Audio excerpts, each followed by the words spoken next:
തൃശൂർ പൂരത്തിന് ദിവസങ്ങൾ മാത്രം ശേഷിക്കെ തേക്കിൻകാട് മൈതാനിയിൽ നടന്നുവരുന്ന പൂരം പ്രദർശനത്തിൽ തിരക്കേറുകയാണ്. തൃശൂർ പൂരം നടത്തിപ്പിന്റെ പ്രധാന വരുമാന സ്രോതസ്സായ പൂരം പ്രദർശനത്തിൽ നാട്ടുവിപണി മുതൽ അറിവും വിജ്ഞാനവും പകരുന്ന ISROയുടെ ഉൾപ്പെടെ ഒട്ടേറെ പവലിയനുകളാണ് സന്ദർശകരെ കാത്തിരിക്കുന്നത്. തൃശൂർ പൂരാവേശത്തിലേക്ക് കടന്നുകഴിഞ്ഞു. മെയ് 6 നടക്കുന്ന തൃശൂർ പൂരത്തിന് ദിവസങ്ങൾ മാത്രം ബാക്കി നിൽക്കെ പൂരനഗരിയിലേക്കും പൂരപ്രദർശനത്തിലേക്കും ജനങ്ങളുടെ ഒഴുക്കാണ്. ഇന്ത്യയിലെ വിവിധ സംസ്ഥാനങ്ങളിൽ നിന്നുള്ള വസ്ത്ര കരകൗശല വസ്തുക്കളുടെ വിപണനം മുതൽ വിജ്ഞാനപ്രദമായ ISROയുടെ പവലിയൻ വരെ പ്രദർശനത്തിൽ ഒരുക്കിയിട്ടുണ്ട്.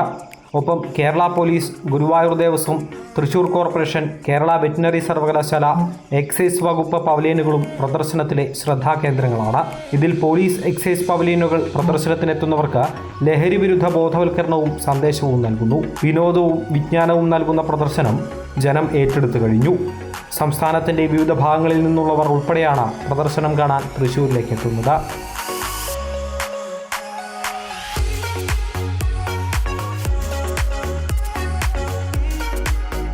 ഇക്കുറി 150ലധികം സ്റ്റാളുകളും 80 പവലിയനുകളും പ്രദർശനത്തിന്റെ ഭാഗമായി ഒരുക്കിയിട്ടുണ്ട്.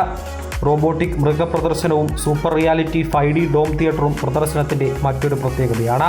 പ്രദർശനത്തിന്റെ ഭാഗമായി തയ്യാറാക്കിയിട്ടുള്ള ഓഡിറ്റോറിയത്തിൽ എല്ലാ വൈകുന്നേരവും സാംസ്കാരിക പരിപാടികളും അരങ്ങേറുന്നുണ്ട്. അമൃത ന്യൂസ്, തൃശൂർ.